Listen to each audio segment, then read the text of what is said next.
Bonsoir à tous, mesdames et messieurs. Bienvenue à la grande édition de l'information sur Equinox Télévision. Et au menu de ce journal, la ville de Yaoundé serait-elle en panne sèche? Une pénurie de carburant annoncée a entraîné de longues files d'attente dans les différentes stations de la cité capitale. Les frémissements d'une pénurie de carburant à suivre dans ce journal. Que recherchait le colonel Assimi Goïta dans la condamnation des soldats ivoiriens détenus au Mali? À peine condamné à 20 ans de prison en dépit de la pression de la CEDEAO, le président de la transition a aussitôt libéré les 46 bagnards. Pourquoi ce rétropédalage de Bamako dans cette affaire? On en parle dans ce journal.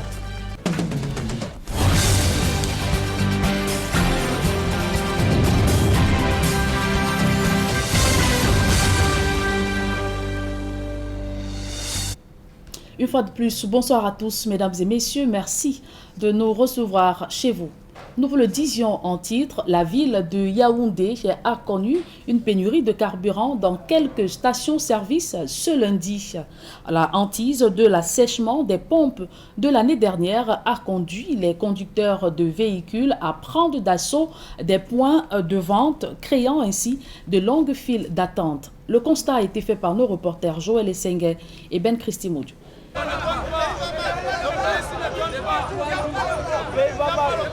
Les automobilistes doivent de nouveau prendre le mal en patience à Yaoundé.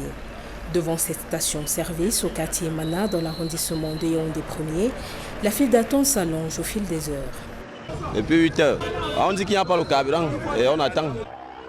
Pour certains mototaximens, l'attente dure depuis ce dimanche 8 janvier 2023. Vraiment, ça ne va pas. Ça ne va pas ici. Depuis hier à 17h, il n'y a pas le carburant ici. On est ici. Ainsi, bon nombre de stations-service sont à sec.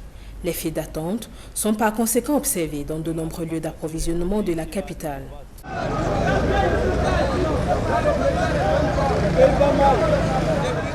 Face à cette pénurie de carburant qui frappe la ville de Yaoundé, les automobilistes se rabattent dès lors sur les localités voisines. Son grand succès. Il n'y a pas le carburant partout. Je veux le carburant.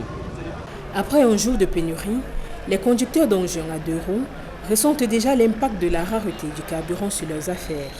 Nous on souffre puisqu'on n'a pas le carburant. Le carburant, les enfants, on ne parvient pas de les accompagner à l'école. Pour comprendre cette pénurie qui intervient plus de 6 mois après la dernière en date, nous nous sommes rapprochés de la Société camerounaise des dépôts pétroliers SCDP. L'entreprise n'a toutefois pas pu apporter de réponse à nos préoccupations. On rappelle, cette pénurie intervient alors que dans son discours de fin d'année, le président de la République annonçait une possible hausse du prix des produits pétroliers au cours de cette année. Les parents d'élèves du lycée bilingue de Kribi sont en colère contre le gouvernement. Ils viennent de bloquer l'élection du nouveau bureau de l'APEE, dénonçant de leur avoir abandonné toutes les charges de ce lycée. Joseph Abena nous en dit un peu plus. C'est une véritable révolution des parents d'élèves ici au lycée bilingue de Kribi.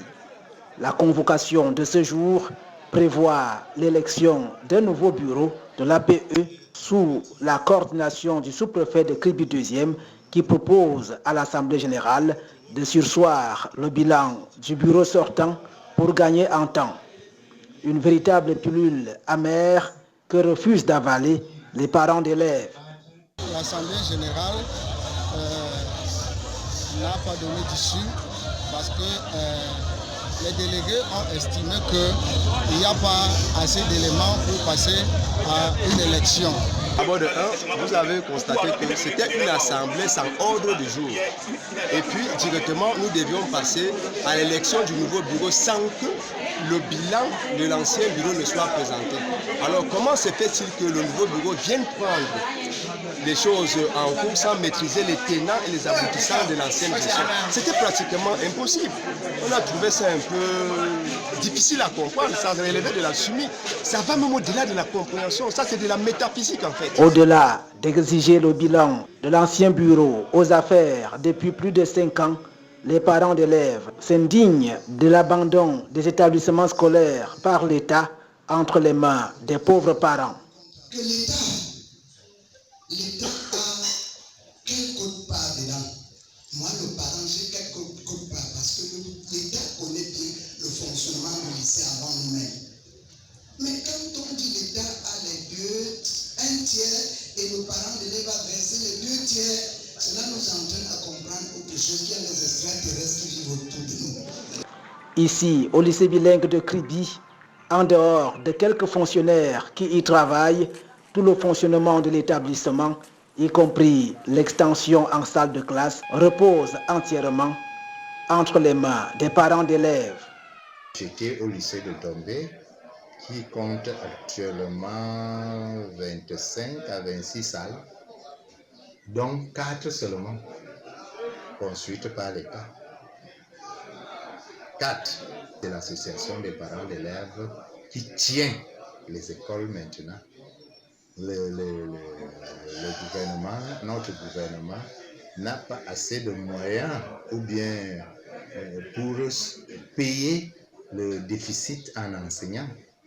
Et un lycée comme celui-ci paye des bourses 3,8 millions par mois pour les personnels d'appui et les professeurs vacataires. C'est l'APE qui supporte tous les frais. Le lycée bilingue de Kribi compte environ 5 000 élèves. Les frais d'APE oscillent autour de 25 000 francs CFA par élève. Le prophète de l'Océan vient d'instruire une commission d'audit sur la gestion du bureau sortant. Allons à présent à la découverte d'un lycée technique juste de nom. Depuis sa création dans le département du Mbam et Inoubou, cet établissement scolaire n'a aucun atelier technique pour les cours pratiques. À cela s'ajoute un déficit d'enseignants et de salles de classe. Le constat est de nos reporters Marcelin Gansop et Emmanuel Job. Le visiteur qui débarque au lycée technique de Nitoukou est frappé par la qualité des infrastructures. Pas besoin d'un dessin pour comprendre que c'est le parent pauvre de cet établissement scolaire. En dehors d'un bloc de 2 salles de classe qui offre un visage acceptable, les autres bâtiments laissent complètement à désirer. Donc c'était un grand défi de créer un lycée technique dans un espace aussi, entre guillemets, petit, étant donné les attentes d'un établissement d'enseignement technique en termes d'infrastructure et en termes d'équipement, en termes de personnel. Vous allez comprendre qu'on a des déficits à quasiment tous les niveaux. Juste derrière nous, des apprenants de la filière génie civil qui prennent des cours dans des conditions plutôt difficiles, dans un bâtiment ouvert de part et d'autre, ce qui les expose aux intempéries de toutes sortes, que ce soit en saison sèche comme en temps de pluie. Ces salles de classe que vous voyez, on va faire contre mauvaise fortune bon cœur. Mais l'idéal serait qu'elles soient fermées parce que vous convenez avec moi que quand les enfants sont généralement perturbés par ce qui se passe dehors. L'enseignant a du mal à les contenir, à capter leur attention. C'est le lait qu'on conseille plus aux mères pour les bébés, non? Ouais. Voilà, pourquoi? Difficile dans ces conditions d'espérer des résultats flatteurs. Ce d'autant qu'en dehors de l'insuffisance des salles de classe, le lycée technique fait également face à l'absence des ateliers et au déficit d'enseignants dans les différentes filières. Nous avons reçu l'atelier d'électricité. C'est un BIP qui a été construit depuis des années. Malheureusement, il reste non équipé. Les autres spécialités, génie civil, couture sur mesure, la section commerciale, nous continuons à attendre les ateliers. On va souvent nous envoyer 4 enseignants, là on n'en a besoin que d'un seul, et pas du tout, là on a besoin de 3. Donc il faudrait peut-être, c'est une doléance que nous formulons à la hiérarchie, qui nous envoie des enseignants, on ne peut pas le nier, mais qu'ils tiennent en compte les états de besoin que nous leur soumettons pour qu'on nous envoie les enseignants là où le besoin existe. Un état des besoins a pourtant été établi et adressé aux autorités compétentes, mais rien n'a été fait jusqu'ici. Et en attendant un début de solution, ce sont les efforts conjugués de la mairie locale, des parents et de quelques âmes de bonne volonté qui permettent au lycée technique de Nitoukou d'avoir un fonctionnement acceptable. Ce que vous voyez là, c'est un espace de travail que les élites ont bien voulu mettre à notre disposition pour que les maçons, les génies civils puissent pratiquer. Comme vous voyez, il y a la nouvelle peinture là, c'est la mairie qui a bien voulu. La peinture là n'est pas vieille depuis 2 semaines. Donc c'est un établissement qui se met en place progressivement et les contributions viennent de partout. Donc, vraiment la communauté éducative locale nous aide beaucoup. Le lycée étant implanté dans une zone retirée du centre urbain et sans clôture, des malfrats et autres individus malveillants ne manquent pas d'y perpétrer des vols et divers actes de vandalisme. Avec l'urbanisation, la ville grandit.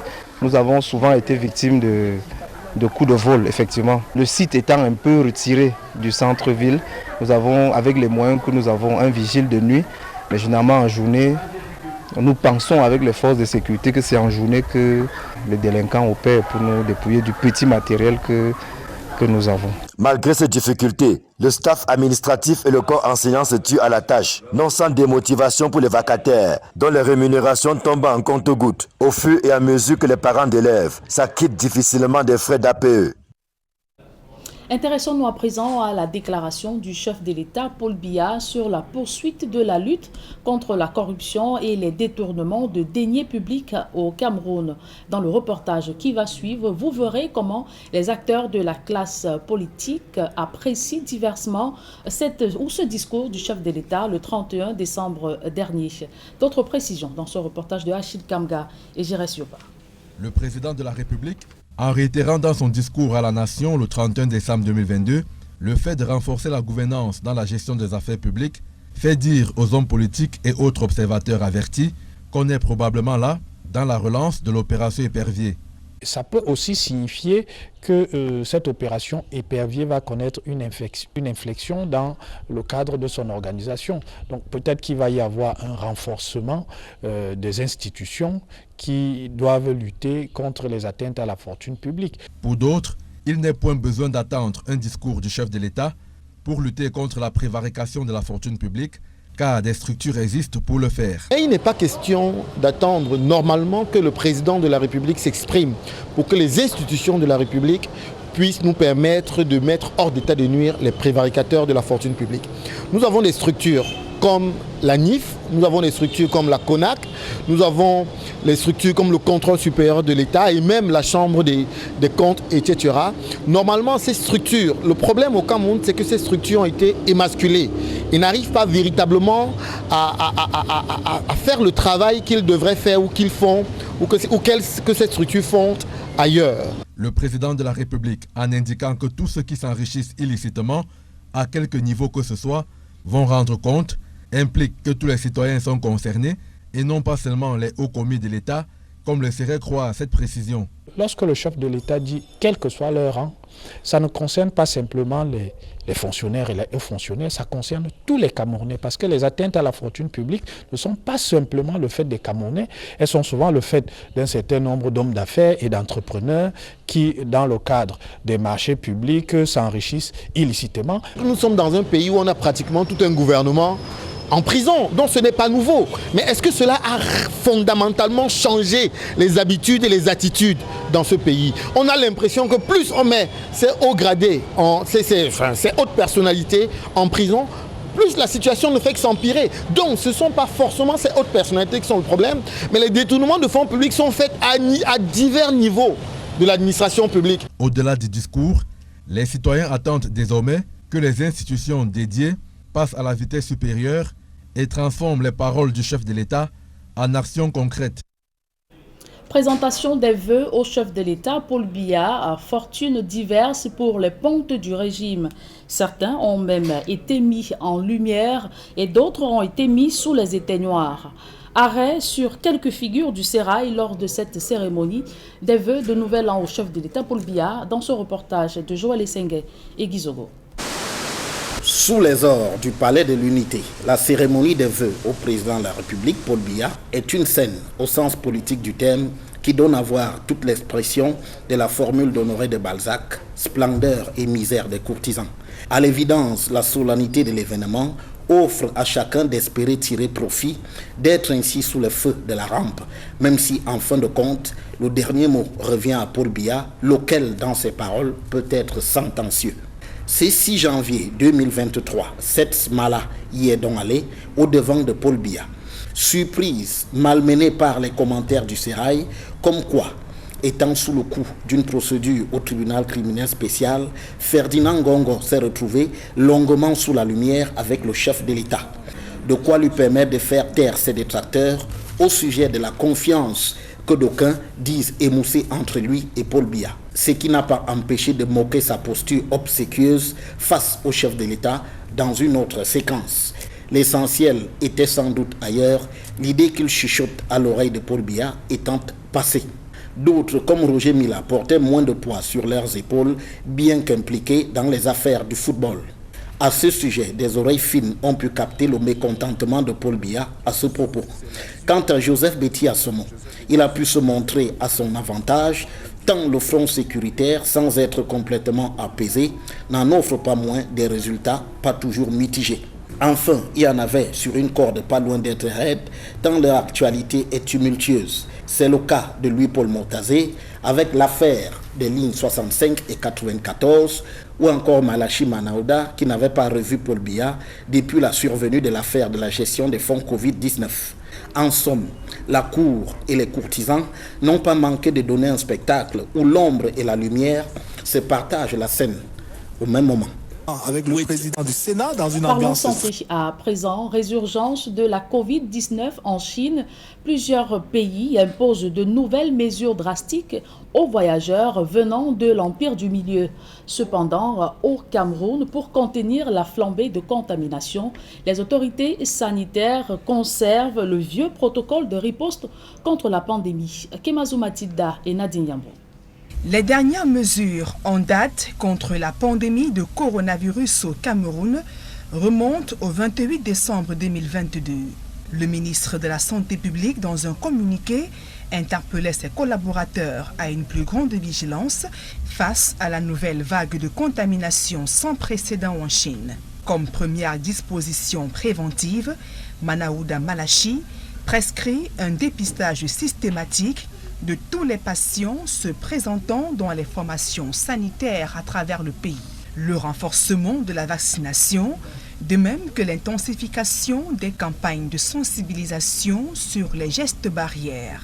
À l'aéroport international de Douala, des sources assurent que le protocole d'entrée aux frontières est resté inchangé depuis l'entrée en vigueur des dispositions gouvernementales.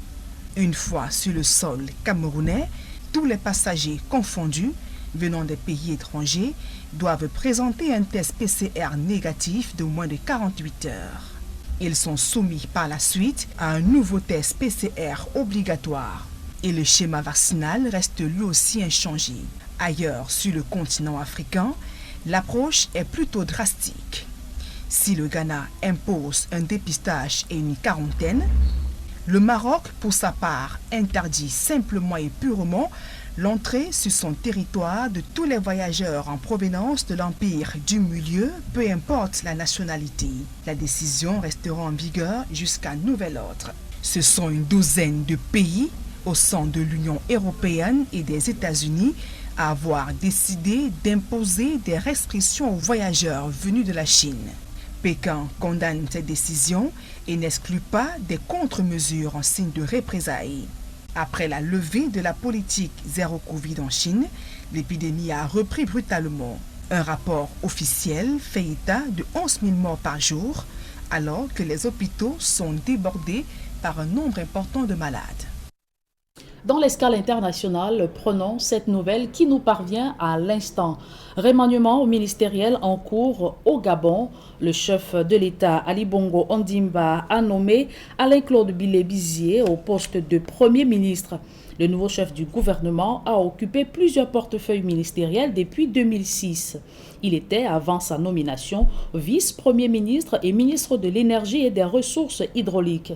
Alain Bilé-Bizier remplace une femme à ce poste, Rose Christiane Osuka Raponda, qui a été promue vice-présidente de la République du Gabon. C'est l'essentiel d'un décret que vient de signer le chef de l'État Ali Bongo Ondimba. Et justement sur ce remaniement, je vous propose de suivre un extrait du secrétaire général à la présidence de la République gabonaise, Jean-Yves Talé.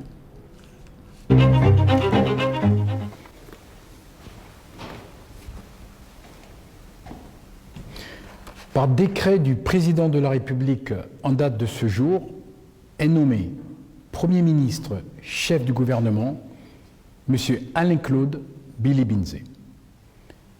Le président de la République a chargé le Premier ministre, chef du gouvernement, de former le nouveau gouvernement. Par décret du président de la République en date de ce jour, est nommé vice-président de la République, Madame Rose Christiane Osuka Raponda. Je vous remercie. Talé, secrétaire général à la présidence de la République gabonaise, annonçant le remaniement ministériel.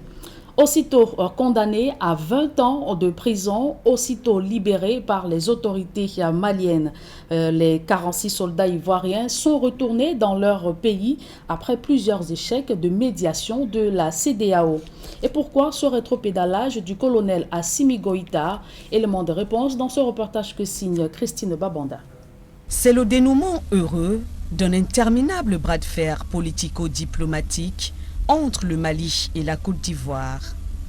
Les 46 soldats ivoiriens, condamnés à 20 ans de prison et à plus d'1 milliard de francs CFA d'amende, puis graciés par le pouvoir malien de transition, ont enfin foulé le tarmac de l'aéroport Houphouët-Boigny à Abidjan. Dès le début, ils voulaient toujours monnaie d'échange. Ce n'était pas de dire qu'il faut libérer les soldats gratuits. Non, c'est pas cela. C'était que qu'est-ce que j'obtiens? Une libération inespérée qui révèle la stratégie cachée du président malien de transition, le colonel Assimi Goïta. Maintenant, il obtient la normalisation des relations avec eux, avec la Côte d'Ivoire, ce qui est une monnaie d'échange. Outre le désir de préserver des relations fraternelles et séculaires avec Abidjan, Bamako, en libérant tardivement les 46 militaires, a ainsi donné un signal fort sur la souveraineté de son État. En fait, c'était de montrer que personne, que ce soit la CEDEAO, que ce soit la Côte d'Ivoire ou que ce soit la France, personne ne peut donner des injonctions au Mali et le Mali se coupe à cela. Autant de garanties qui seraient profitables au Mali sur le plan politique et économique. Une bonne partie de la diaspora malienne habite en Côte d'Ivoire sont en réalité les gars qui ont la double nationalité. La plupart travaillent dans des plantations de cacao et de café en Côte d'Ivoire. C'est plus de presque 2 millions de personnes. Donc c'est une part importante de l'électorat en Côte d'Ivoire à ne pas négliger. Et le Mali aussi, c'est bien pour leur économie, d'autant puisque le Mali c'est une nation de l'Interland, dont une bonne partie des importations et des exportations passe aussi par le port d'Abidjan. Dans un tweet, le président ivoirien Alassane Ouattara s'est dit satisfait de cette remise totale de peine et prône désormais l'apaisement des relations entre les deux voisins ouest-africains. Détenus depuis le 10 juillet 2022 au Mali, les 46 soldats ivoiriens étaient accusés de complot contre le gouvernement malien de transition.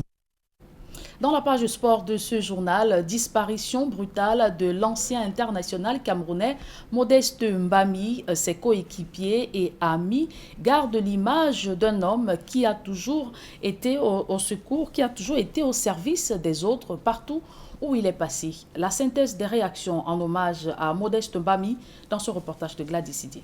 La pluie d'hommage en la mémoire de Modeste Mbami témoigne de l'affection que les uns et les autres lui portaient. Le patron du football mondial, Gianni Infantino, a fait part de la triste nouvelle à travers un message posté sur Instagram. Djibril Cissé, lui, pleure son frère, son guerrier, à qui il souhaite un repos paisible. Mathieu Valbuena dit être sous le choc. Que de bons moments passés ensemble. Tu m'avais appelé Petit Vélo, surnom qui m'a suivi toute ma carrière. Toutes mes pensées vont à ta famille et tes proches. Repose en paix mon ami, a-t-il écrit. Pour Samuel Eto'o-Fils, Modeste Mbami est parti trop tôt. Jean de Macoun écrit « Un lion ne meurt jamais ». Les politiques ne sont pas en reste. Le président national du mouvement pour la renaissance du Cameroun, le professeur Maurice Kamto, dans son hommage, a rappelé que Modeste Mbami a contribué vaillamment au rayonnement international de l'équipe nationale de football du Cameroun. Mais avant de briller sur le plan international, Modeste Mbami a fait ses premiers pas dans plusieurs clubs au Cameroun, parmi lesquels la Cadisport Academy, qui salue la mémoire d'un footballeur camerounais de valeur ayant porté haut les couleurs du pays. L'annonce du décès de Modeste Mbami a aussi été un choc pour le football français. L'Olympique de Marseille évoque une mort soudaine qui plonge le club dans une grande tristesse. Le Paris Saint-Germain, en deuil, présente ses condoléances à la famille du joueur. L'UEFA ou encore le Havre Athletic Club, ainsi que de nombreux joueurs et fans de foot à travers le monde, célèbrent un talent parti trop tôt. Et la mort brutale de l'ancien international Modeste Mbami par arrêt cardiaque remet au goût du jour ce tueur silencieux qui frappe les sportifs de haut niveau, mais aussi des citoyens. Cette prévalence ou sa prévalence dans la société inquiète plus d'un Camerounais et Equinox Télévision est allé à la rencontre d'un spécialiste pour comprendre les causes, mais aussi les signes précurseurs d'une crise cardiaque, mais surtout comment la prévenir. Dalastianar et Joaka Belmondo. C'est avec consternation que le public sportif a appris le décès samedi dernier de celui qui avait disparu des radars médiatiques depuis sa retraite en 2016. Le football camerounais est donc de nouveau en deuil.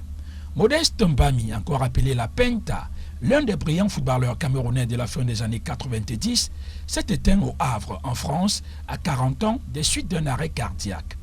L'ex-international et champion olympique 2000 à Sydney avec le Cameroun avait évolué au haut niveau pendant 16 ans.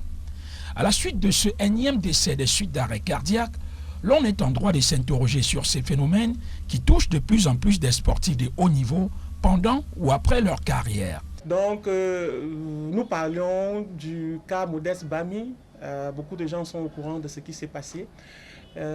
Oui, là, c'est aussi vraiment très pathétique, très pathétique. Pour quelqu'un qui décède comme ça, dans ce genre de conditions. C'est important, je le dirais encore, même après avoir, même quand on est en retraite, quoi, après avoir cessé l'activité régulière ou bien l'activité sportive qui était chaude, avec des contrôles réguliers. Même quand on est en retraite, il faut continuer avec les contrôles. L'on a encore en mémoire Marc-Vivien Foé, s'écroulant sur la pelouse du stade Gerland de Lyon lors de la demi-finale de la Coupe des Confédérations en 2003 en France. Patrick Ekeng en Roumanie ou encore l'ancienne footballeuse Christelle Njopnan, pour ne citer que ces cas, qui avaient eux aussi succombé à la crise cardiaque. Au moment où la pratique du sport est de plus en plus recommandée chez tous, l'on a du mal à comprendre que ce soit les pratiquants de sport de haut niveau qui en sont de plus en plus victimes des crises cardiaques. Qu'à cela ne tienne, mais la littérature parle par exemple de la mort subite pendant les efforts physiques, même chez le sportif de haut niveau, qui est dû à quoi? Qui est dû à la maladie coronarienne, qui est dû à quoi? Qui est dû à une hypertrophie, une cardiopathie hypertrophique, qui est dû à quoi? À une dysplasie arythmogénène du ventricule droit. Donc, il y a des maladies qui peuvent entraîner ce genre de problèmes chez les sportifs. Comme on peut le comprendre, la pratique du sport, c'est bien pour la santé, mais un check-up régulier chez les cardiologues s'avère nécessaire si nous voulons au mieux réduire le risque de mort des suites d'arrêt cardiaque. Célébration des 70 ans au trône de Sa Majesté Sokudju et le Chepan 2023, les festivités confiées à Dieu. Une messe d'action de grâce a été dite par l'évêque de Bafoussam à la chefferie à Bamendu. C'était en présence de nos reporters Vivien Tonfak et Robert Kenny. Dans la cour intérieure du palais royal de Bamendu, une messe d'action de grâce dite par Monseigneur Paul Lonti, évêque de Bafoussam, pour planter le décor des activités marquant l'édition 2023 du Festival Chepan et des 70 ans de règne de l'inoxydable faux Jean-Philippe Ramos Sokudju. Surtout plus d'attention, Sa Majesté, aux pauvres, aux petits qui n'ont pas de voix, aux veuves qui quelquefois ne savent où mettre la tête. Si effectivement, je suis aujourd'hui à 70 ans de règne, c'est grâce à ma foi. Parce que je crois sincèrement à un être divin qui m'a créé. Un être divin dont la protection l'a également permis de résister à de farouches adversaires décidés à le broyer pendant les périodes coloniales, postcoloniales et contemporaines pour ses prises de position nationalistes. Malgré toutes les difficultés qu'un être humain ne peut pas supporter, malgré tout cela que j'ai subi pendant mes 70 ans de règne, j'ai toujours surmonté ces difficultés. Et je pense que c'est grâce, effectivement, à ma foi envers un être divin. Je fais allusion, par exemple, à la veille de l'indépendance du Cameroun, où j'ai été interné dans toutes les prisons du Cameroun, et que cela m'a donné ce que j'ai aujourd'hui comme renommée, comme surnom, parce qu'on me connaît beaucoup plus sur le surnom rebelle.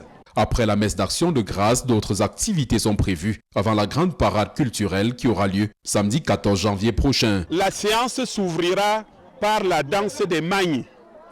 Toutes les mamans qui ont eu à accoucher des jumeaux dans leur vie seront drapées de leur tenue rouge écarlate et entoureront le chef avant le début de la cérémonie. À la suite des magnes, il y aura les enfants qui ont été initiés au Nekan. C'est un peu comme le baptême. Il y a près de 500 enfants qui feront le tour, n'est-ce pas, de l'explanade. À la suite de ces enfants, il y aura la sortie des sociétés secrètes dans toutes leurs dimensions. C'est un domaine réservé qui ne nécessite pas un très grand commentaire de ma part. Vous les découvrirez vous-même. En apothéose, nous aurons la danse Tu, qui est la danse royale. C'est une danse qui couronne tous les grands événements parce que c'est une danse qui ne se fait pas tous les jours. On peut faire 10 ans, 15 ans dans une communauté sans qu'on ne danse le tu. Donc à cette occasion, cette danse couronnera les activités. Cette double cérémonie est également placée sous le signe du partage avec la distribution de plus de 1000 kits constitués de denrées de première nécessité aux personnes indigentes de tout le groupement Bamenjou. Un public reportage